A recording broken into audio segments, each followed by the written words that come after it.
Merci Fabienne, merci pour l'invitation. Alors, je suis effectivement sociologue, mais aujourd'hui, je vais presque parler en tant que spécialiste des sciences cognitives. Je vais vous expliquer pourquoi.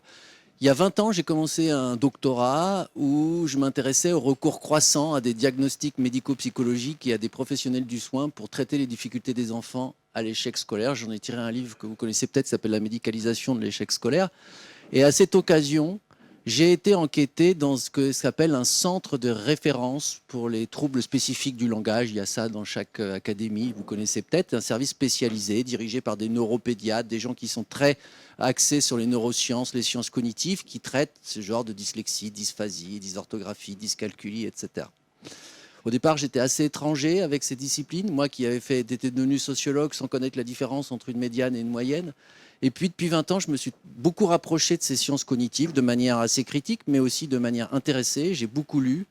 Et j'ai ensuite développé énormément de projets avec ces chercheurs, au point qu'aujourd'hui, par exemple, je coordonne un bouquin sur les inégalités scolaires, où chaque chapitre sera écrit par un sociologue ou une sociologue et un ou une chercheuse en sciences cognitives. Donc, vous voyez, c'est de ça que je vais vous parler aujourd'hui, parce que finalement, en me familiarisant avec la littérature en sciences cognitives sur les troubles spécifiques des apprentissages, je me suis aperçu que ce qu'on leur faisait dire, ce que nos responsables publics leur faisaient dire, étayés par certains chercheurs en sciences cognitives aussi malheureusement, ne correspondait pas du tout à la réalité de ce que disait la science.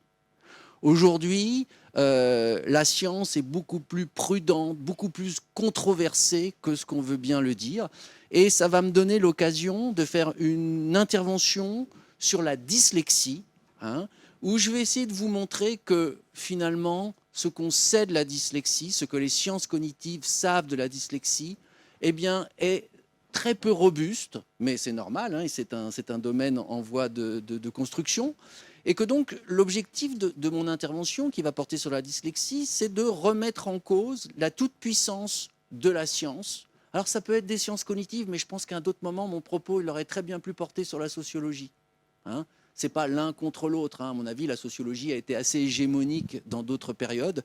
Et donc, en fait, c'est pas mon propos n'est pas de m'en prendre aux sciences cognitives, mais c'est de remettre en cause la toute-puissance de la science cognitive, voire de certains professionnels du soin, hein, voilà, par rapport à la dyslexie, et de redonner du pouvoir d'agir aux enseignants, aux parents, voire peut-être aux responsables politiques, ceux qu'on a envie d'en avoir, qui sont concernés par les enjeux scolaires et par les questions de difficultés d'apprentissage et notamment de la lecture.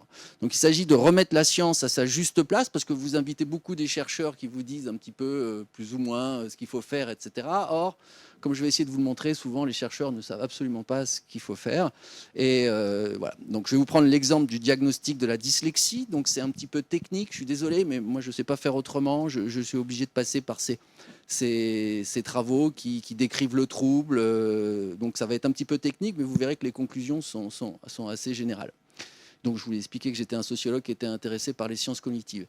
Alors je vais m'appuyer sur deux ouvrages qui sont vraiment... Je vous recommande, si vous lisez l'anglais, de lire ces ouvrages, parce que c'est vraiment des ouvrages fascinants. C'est un peu le même ouvrage qui a été réécrit deux fois. Donc c'est un psychologue anglais qui s'appelle Julian Elliott et une collègue, une psychologue américaine spécialiste de génétique qui s'appelle Elena Grigorenko, qui ont écrit en 2014 un livre qui s'appelle The Dyslexia Debate, et qui ont écrit, ils vont publier en mai là une seconde édition, mais qu'ils ont rebaptisé The Dyslexia Debate Revisited en 2024, etc.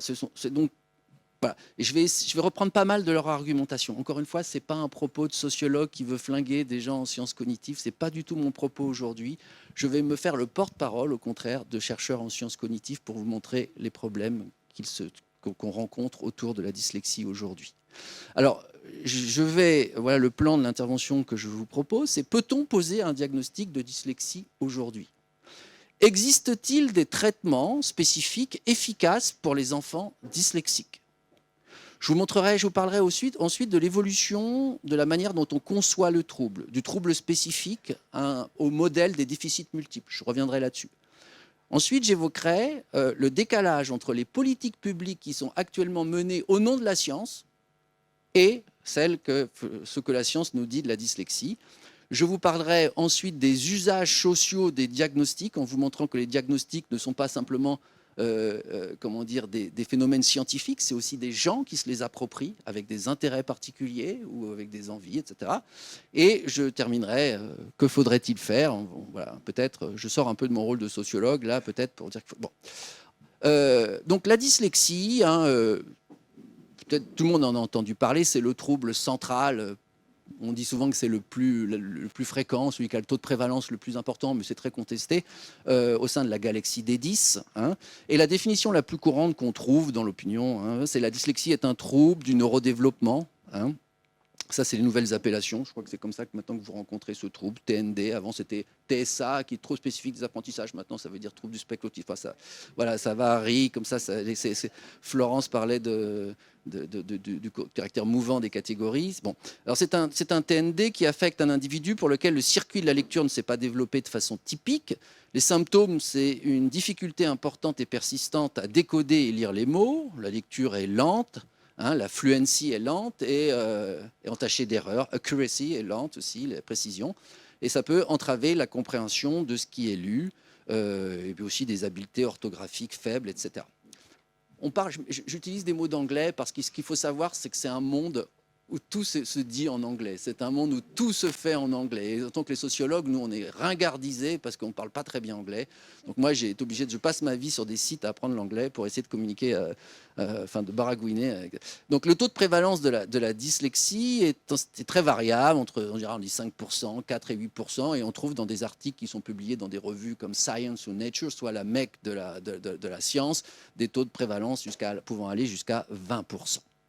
Alors c'est un trouble qui est ancien. Les plus anciens d'entre vous se souviendront que deux psychologues sociaux en 1963, Roger Mucchielli et Arlette Mucchielli-Boursier, publient un livre qui s'appelle La dyslexie, maladie du siècle, 1963. Que par la suite, en 1977, on a des approches psychanalytiques, hein, beaucoup, vous vous rappelez peut-être de l'approche Chassani, etc., de la dyslexie, c'était beaucoup considéré comme un trouble relationnel, etc. Et puis moi, ce dont je vais vous parler, c'est les approches qui sont issues des neurosciences cognitives. Hein, le trouble a vraiment été approprié par les neurosciences cognitives, c'est-à-dire la psychologie cognitive, les neurosciences, la génétique, etc., à partir des années 1990. Donc, c'est un domaine de recherche. On n'imagine pas la profondeur et l'abondance de la littérature. Rien que à parler des articles qui ont été publiés sur la dyslexie depuis 1950, on en arrive au nombre de 159 331 articles qui ont été publiés sur la dyslexie. C'est des dizaines de milliers de chercheurs dans le monde qui travaillent sur cet objet. D'où l'idée qu'on ne peut pas quand même balayer d'un revers de main, comme certains de mes collègues sociologues font, ce qui se fait dans sciences cognitives, etc. Ce n'est pas possible. C'est quand même un domaine qui est extrêmement exploré et qui, voilà, il y a des choses qu'on sait maintenant. Donc, après avoir parcouru la littérature et en suivant Eliot et Grigorenko, on peut affirmer que déjà, il n'y a pas une définition de la dyslexie qui prévaut, il y a au moins 4 définitions de la dyslexie qui coexistent, qui est problématique, parce que finalement, quand on parle de dyslexie, aujourd'hui, on ne sait pas vraiment de quoi on parle. Hein. Alors, je vais revoir ces définitions. La première définition, hein, si vous voulez, la dyslexie comme synonyme de handicap dans l'apprentissage de la lecture, ça veut dire que vous allez considérer, par exemple, que les 5% d'enfants les plus en difficulté dans l'apprentissage de la lecture, on va leur apposer l'étiquette de dyslexie. On ne s'intéresse pas du tout aux causes, on ne s'intéresse pas du tout aux pronostics, aux symptômes. On dit les 5% les plus en difficulté, ce sont des enfants dyslexiques. Autrement dit, rien ne dit que finalement les difficultés sont dues à des troubles neurobiologiques, à des troubles liés à l'éducation, des troubles liés au milieu social, etc. On ne s'intéresse pas à ça. 80% des recherches aujourd'hui sur la dyslexie en sciences cognitives utilisent ce critère. C'est les plus faibles. On ne va pas plus loin. La deuxième définition, c'est celle qui va nous intéresser le plus, c'est celle qui essaye de désigner un sous-groupe d'enfants parmi les mauvais lecteurs. C'est-à-dire qu'on se dit, hein, on voit bien que pour certains enfants, il y a quelque chose d'étonnant. quelque chose de discordant, quelque chose qui ne colle pas. Il y a des enfants qui sont en grande difficulté et on va essayer d'identifier un sous-groupe d'enfants dont les causes, les symptômes et le pronostic seraient différents d'autres sous-groupes d'enfants en difficulté dans l'apprentissage de la lecture. Et donc l'idée de cette deuxième définition, c'est qu'il faudrait identifier ce sous-groupe d'enfants, les dyslexiques, dont l'origine est probablement neurobiologique, voire génétique, et pour leur apporter une aide particulière. Ils en ont besoin, ils sont méconnus, il faut les reconnaître, c'est ça. Donc cette définition est très rare, est assez rare dans le milieu de la recherche, mais elle est très fréquente chez les professionnels de santé, qui eux, c'est leur fonds de commerce, entre guillemets, de reconnaître ces enfants et de leur apporter un traitement particulier. Donc cette définition, elle repose, je ne sais pas, peut-être qu'on va dire les choses très clairement pour certains d'entre vous si vous aviez des doutes, il n'existe aujourd'hui, alors là il y a un consensus absolu, aucun marqueur biologique de la dyslexie. Vous pouvez rechercher à tous les niveaux, même avec l'imagerie cérébrale, on est dans l'incapacité aujourd'hui de distinguer un mauvais lecteur qui aurait des troubles d'origine neurologique ou neurobiologique d'un mauvais lecteur qui aurait des troubles venant d'autres causes, dus à d'autres causes, d'autres origines. Donc, on oublie ça, il n'y a pas de marqueur biologique qui ne peut être révélé notamment par l'imagerie cérébrale. Donc, comment on fait pour diagnostiquer un enfant dyslexique? On va s'appuyer sur l'idée de discordance. L'idée de discordance, ça veut dire que ça ne devrait pas être comme ça. Et si ça ne devrait pas être comme ça, c'est parce qu'on a éliminé tout le reste. Le dyslexique, c'est l'enfant qui a des difficultés durables et importantes en lecture, alors qu'on a éliminé toutes les autres causes. C'est donc le diagnostic différentiel. Alors, je vous ai mis un peu d'anglais.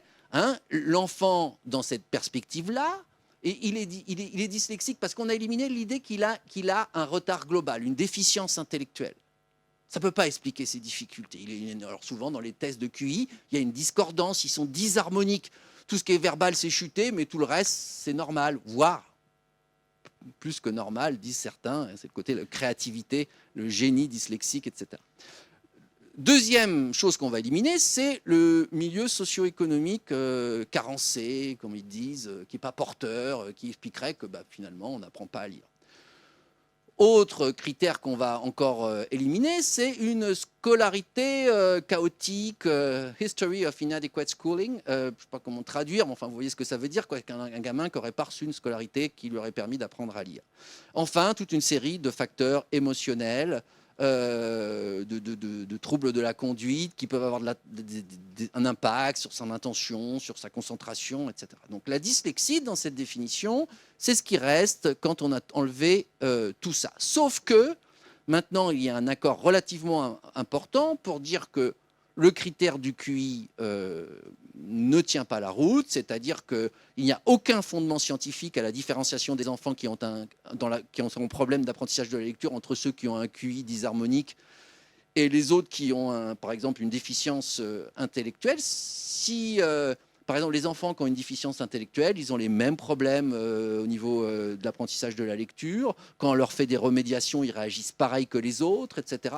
Donc, dans la littérature scientifique, on a éliminé l'idée qu'on pouvait repérer un dyslexique déjà en éliminant tous ceux qui avaient un QI faible. Voilà.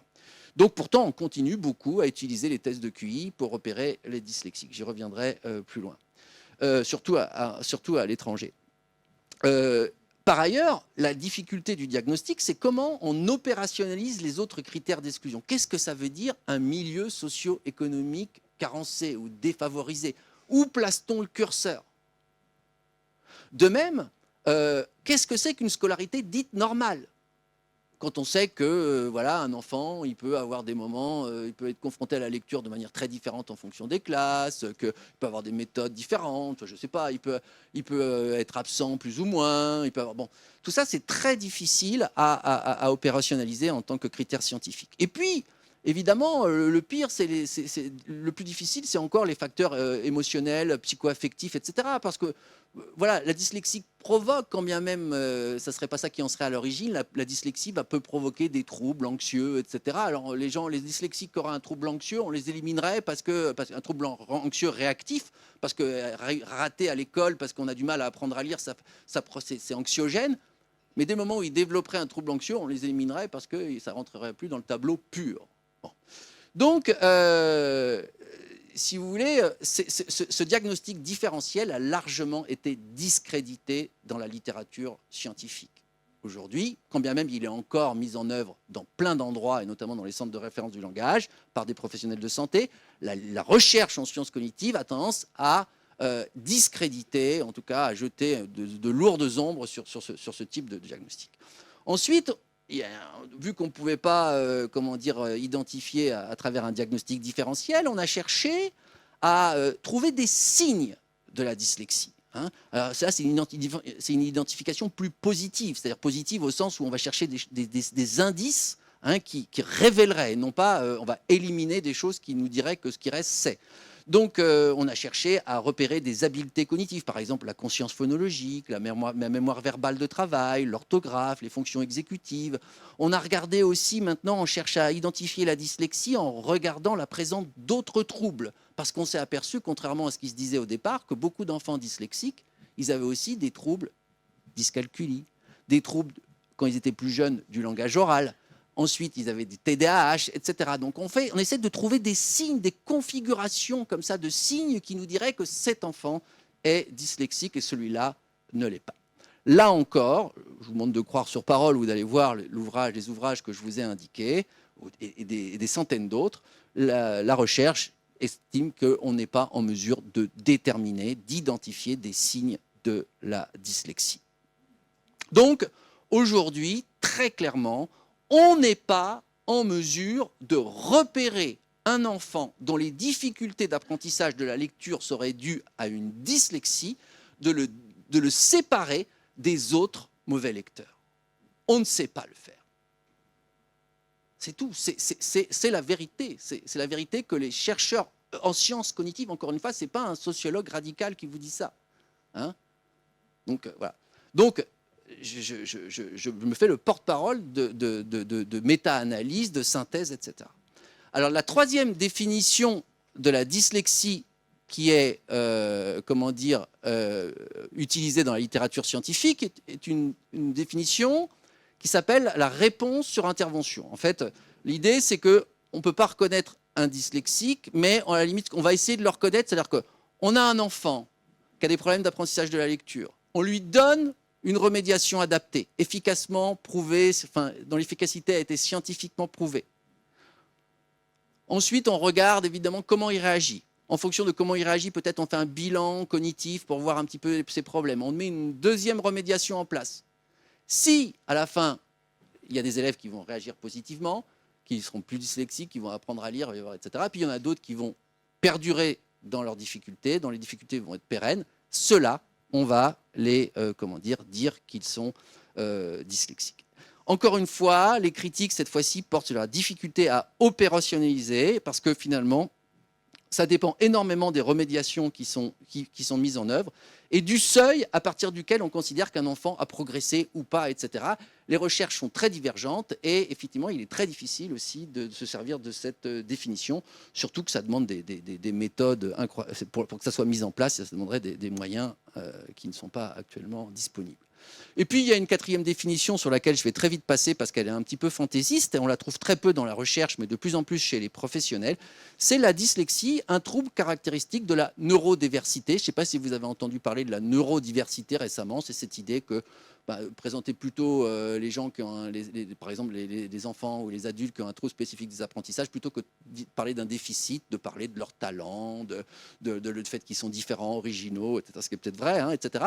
Donc, la dyslexie devient un terme générique qui désigne le fonctionnement cognitif original d'un ensemble très varié d'individus, j'ai oublié un S d'ailleurs, pas nécessairement de difficultés d'ailleurs dans l'apprentissage de la lecture. Donc c'est devenu un terme parapluie comme ça qui chope tout et notamment qui joue sur l'attractivité du diagnostic de dyslexie.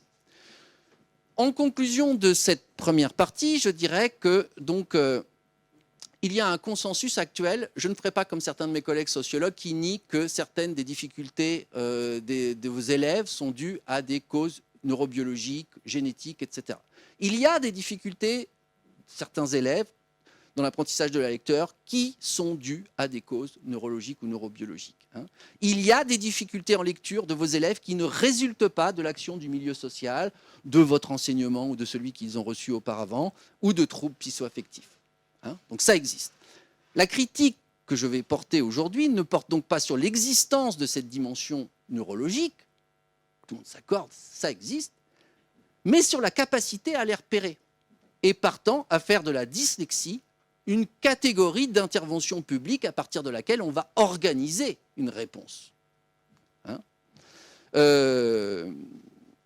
Voilà, donc je passe là-dessus. Donc, existe-t-il, j'en arrive maintenant, des traitements spécifiques efficaces pour les enfants dyslexiques? Alors, il y a toute une série de recherches, vous savez maintenant, qui évaluent l'efficacité d'intervention. Alors, avec des méthodes basées sur la preuve, evidence-based research, vous connaissez tout ça, etc. C'est vraiment à la mode.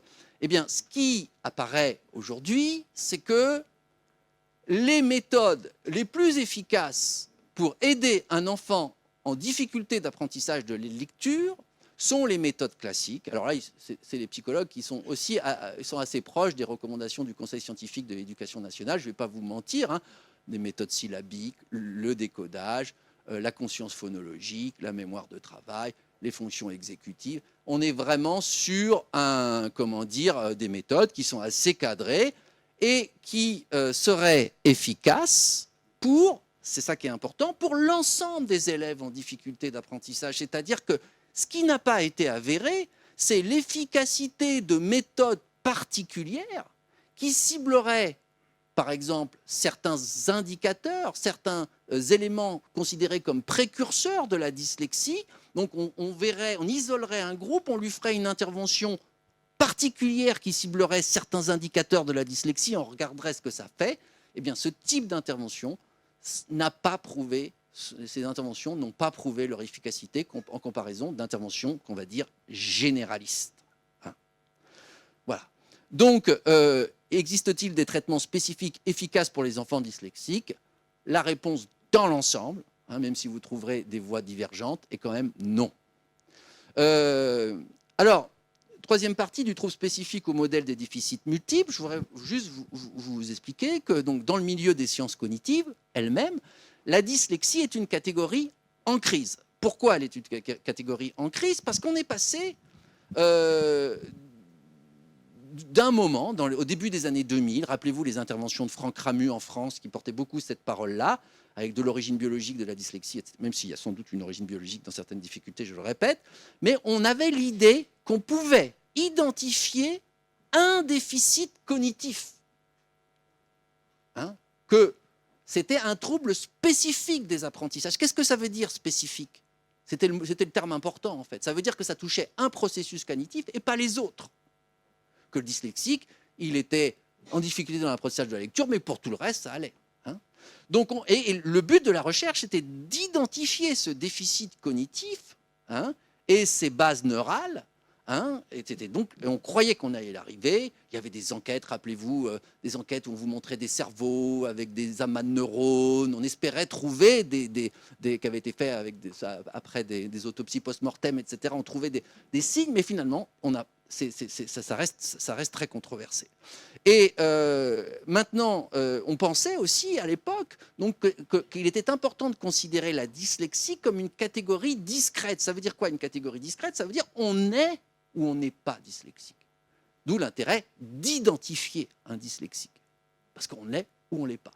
Eh bien aujourd'hui, en tout cas depuis 2005, 2010, avec les travaux, pour ceux que ça intéresse, notamment de Pennington, on est passé à une autre définition du trouble, c'est-à-dire, c'est la thèse des déficits multiples, c'est-à-dire que le tableau clinique est en fait beaucoup plus complexe, et notamment, il y a plusieurs déficits cognitifs, voire, maintenant on reconnaît que c'est compatible avec des déficiences intellectuelles, un retard global, il y a une forte comorbidité, C'est-à-dire qu'on reconnaît maintenant, on sait que les enfants dyslexiques, c'est pas un trouble, c'est souvent une configuration, un ensemble de troubles, dyscalculie, TDAH, troubles du langage oral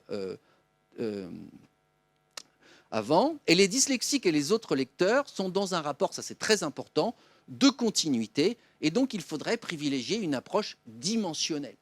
Il n'y a pas de cut. Il n'y a pas de cut entre d'un côté les dyslexiques et les autres. Donc la catégorie est en crise, vraiment, c'est vraiment quelque chose de nouveau. Alors, quatrième partie, politique publique et dyslexie.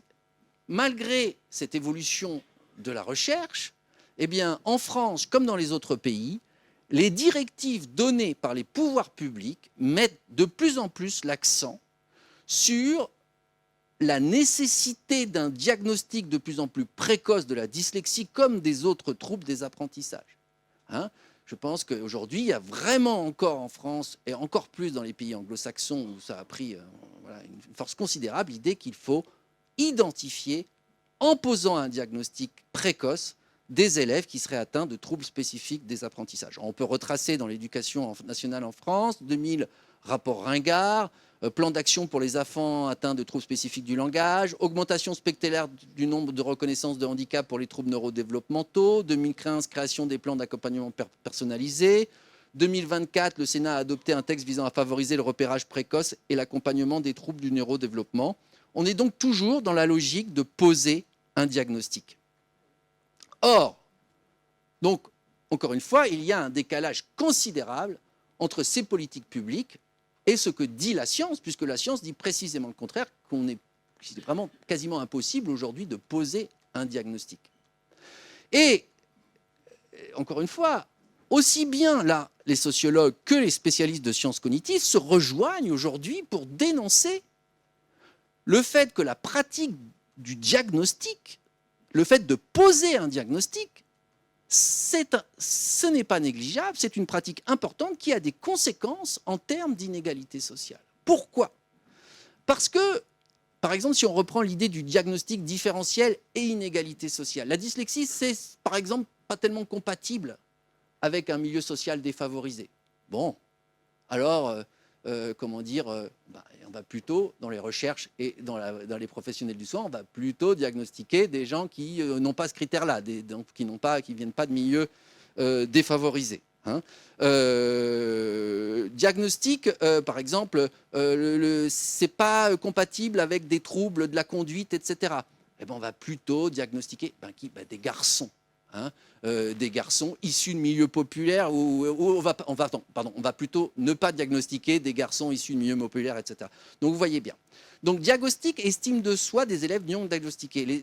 Aujourd'hui, les psychologues ils posent la question, et les enfants qui n'arrivent pas à apprendre à lire et qui n'arrivent pas à avoir le label de dyslexique, c'est quoi leur problème alors?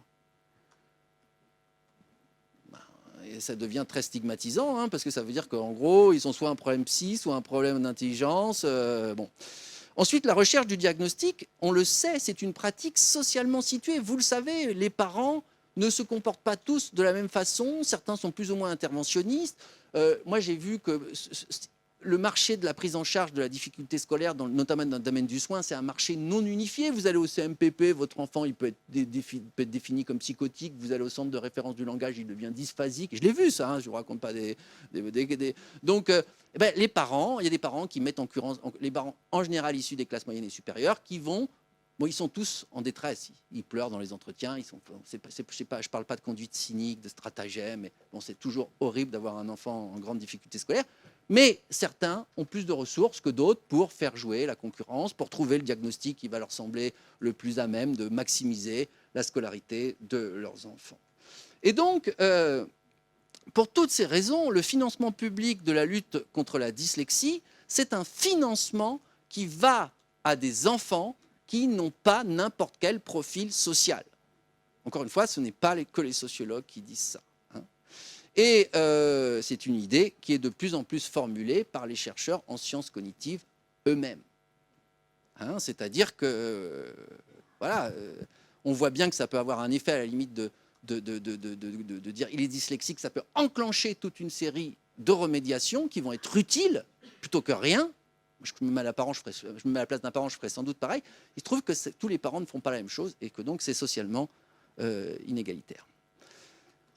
Donc, pourquoi on continue à utiliser ces diagnostics? Eh bien, c'est là qu'il faut parler de ce qu'on appelle les sociologues les usages sociaux des diagnostics. Alors, pourquoi? Alors, il y a des explications sur lesquelles je vais passer assez vite. Hein. Peut-être parce qu'il y a un effet retard, il y a la force de l'habitude. Hein. Les professionnels du soin, notamment, ils sont habitués à fonctionner avec ces diagnostics qui continuent.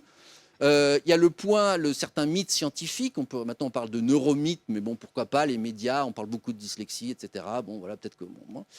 Mais il y a aussi, il faut insister là-dessus, les intérêts particuliers de certains groupes professionnels à maintenir cette pratique du diagnostic et à maintenir la validité d'un diagnostic que pourtant la science a disqualifié. Hein. Alors, je parle des chercheurs. Il y a certains chercheurs. Moi, j'ai écrit un livre avec une chercheuse en sciences cognitives qui a fait sa carrière sur la dyslexie. À un moment, on arrive, elle lui dit, mais tu sais, la dyslexie, je crois qu'on pourra abandonner le label. Ben non, mais c'est pas possible pour tous ces chercheurs. C'est quand même des choses qui sont il y a des enjeux très importants. Donc il y a des chercheurs qui continuent à maintenir l'idée du terme, de la catégorie et du diagnostic. Les professionnels du soin, évidemment, les orthophonistes, hein, les psychologues, non pas sur le versant clinicien, peuvent être assez hostiles j'en ai vu en CMPP, des psychologues psychanalystes qui, pas un très bon œil, arriver les diagnostics de dyslexie, mais en revanche, plutôt des psychologues sur le versant psychométrique qui sont attachés quand même à maintenir l'approche par le test de QI, etc. Ça peut être des médecins, etc. Ça peut être des enseignants aussi qui ont un intérêt au diagnostic, parce que, comme vous l'avez dit, un enseignant dans sa classe, à un moment, poser un diagnostic, c'est peut-être enclencher dans certaines situations d'urgence un processus qui va conduire à une AESH, qui va conduire à des adaptations, ou alors aussi peut-être qu'il va le mettre plus en sécurité parce qu'il avait l'impression d'être en conduite d'échec, enfin, peu importe les raisons. C'est évidemment les familles qui continuent à maintenir le diagnostic de dyslexique parce qu'il est beaucoup moins stigmatisant que d'autres diagnostics. Il y a une dimension relationnelle des diagnostics. Quand on voit que tous les diagnostics, quand je vous dis schizophrénique et dysphasique, ou psychotique, et ben moi, la famille, ils avaient choisi dysphasique, parce qu'évidemment, sur les associations de parents, vous prenez des diagnostics comme déficient intellectuel d'un côté et troubles spécifiques des apprentissages dyslexiques, et ben par exemple, sur les sites des associations de parents d'enfants dyslexiques, vous avez des diaporamas avec des dyslexiques célèbres. Einstein, Tom Cruise, Pierre Richard étaient des dyslexiques célèbres.